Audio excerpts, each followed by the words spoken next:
Class 10 sectors of economy में next जो हमें देखना है वो है ऑर्गेनाइज्ड एंड अनऑर्गेनाइज्ड सेक्टर। ये आपके वर्क की टर्म्स एंड कंडीशंस के अकॉर्डिंग होते हैं। तो यहाँ पर आपको इनको समझाने के लिए दो एग्जाम्पल दिए हैं, एक कांता और एक कमल वाला। तो देखते हैं, कांता जो है वो एक ऑफिस में वर्क करती है। वो अपना डेली मॉर्निंग 9:30 बजे से शाम को 5:30 बजे तक वर्क करती है और उसको महीने के एंड में रेगुलर पेमेंट मिलती है सैलरी के तौर पे। उसके अलावा उसको सैलरी के अलावा गवर्नमेंट टर्म्स के अकॉर्डिंग, रूल्स के अकॉर्डिंग उसको प्रोविडेंट फंड की फैसिलिटी भी है, मेडिकल और दूसरे अलाउंसेस भी मिलते हैं। और कांता अगर does not go to office on Sundays, Kanta Sundays को ऑफिस नहीं जाती, वो एक पेड हॉलीडे है उसके लिए। और जब इसने काम अपना ऑफिस ज्वाइन किया था तो उसको अपॉइंटमेंट लेटर भी दिया गया था जिसमें सारी terms and conditions related to work सारी मेंशन थी।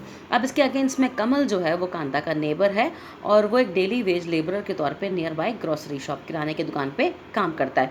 यानी जब जाता है तब उसको पैसे मिलते हैं, नहीं जाता तो नहीं मिलते। सुबह 7:30 बजे से लेकर रात को 8 बजे तक उसका काम चलता है। उसके अलावा he gets no other allowances, कोई इसके अलाउंस उसके वेजेस के अलावा नहीं मिलते हैं। जिस दिन काम में नहीं जाता, मैंने आपको बताया कि उसको उस दिन की पेमेंट नहीं मिलती है। He has therefore no leave, यानी उसके पास कोई लीव या कोई पेड हॉलीडे नहीं है। Nor was he given any formal letter saying that he has been employed in the shop, और ना ही कोई इसको अपॉइंटमेंट लेटर दिया गया था। He can be asked to leave any time by the employer, यानी कभी भी उसको एम्प्लॉयर के द्वारा निकाला जा सकता है या एम्प्लॉयर कभी भी बोल सकता है to leave. Kanta works in the organise sector, तो इस तरह से हम कह सकते हैं कि कांता ऑर्गेनाइज सेक्टर में वर्क करती है। अब ऑर्गेनाइज सेक्टर में क्या क्या होता है? इट कवर्स दोज एंटरप्राइज और places of work where the terms of employment are regular and therefore people have assured work, जहाँ पे टर्म्स एंड कंडीशंस बिल्कुल श्योर होती है, बिल्कुल क्लियर होती है और आपके पास एक श्योरिटी होती है कि आपको ये काम करना, ये आपका काम है। They are registered by the government and have to follow the its rules and regulations, ये गवर्नमेंट के द्वारा रजिस्टर्ड होते हैं और गवर्नमेंट की गाइडलाइंस को फॉलो करते, which are given in various laws such as the Factory Act, Minimum Wages Act, Payment of Gratuity Act, Shops and Establishment etc. तो बहुत सारे एक्ट जो काम को लेकर बने हुए, उन सब एक्ट के अकॉर्डिंग ये सारे रूल्स जो है ऑर्गेनाइज सेक्टर को फॉलो करने पड़ते हैं और इसके अकॉर्डिंग सारी फैसिलिटीज़ यहाँ पे काम करने वाले एम्प्लॉयज़ को मिलती है। It is called organise sector, organised because it has some formal processes and procedure.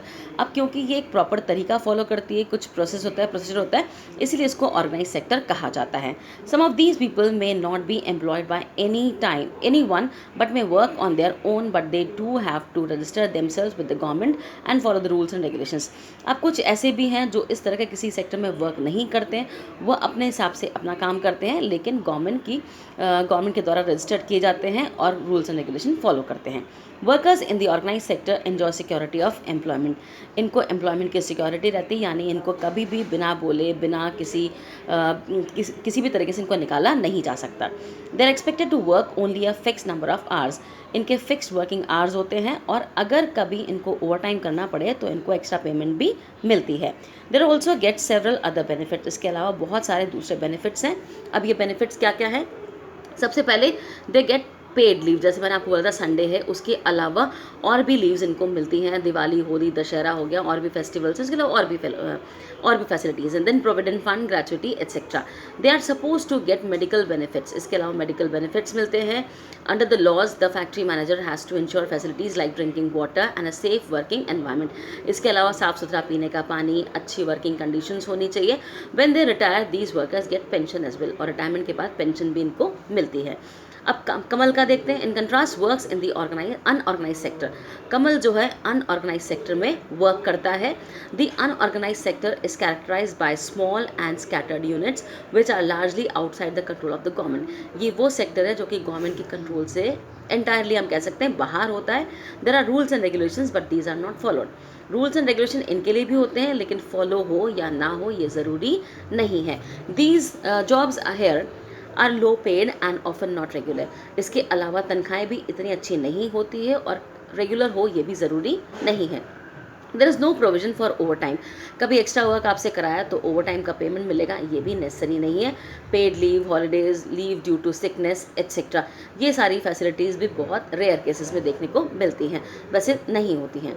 Employment is not secure, इसके अलावा एम्प्लॉयमेंट की सिक्योरिटी यहाँ पर बिल्कुल भी नहीं होती है, किसी भी वक्त आपको रिमूव किया जा सकता है। People can be asked to leave without any reason. When there is less work, such as during some seasons, some people may be asked to leave. और कभी जब ऑड सीजन होता है, जब ज़्यादा काम नहीं है तो वर्कर्स को निकाल दिया जाता है। A lot also depends on the whims of the employer. इसके अलावा आप एम्प्लॉयर की मर्ज़ी पे भी डिपेंड करते हो।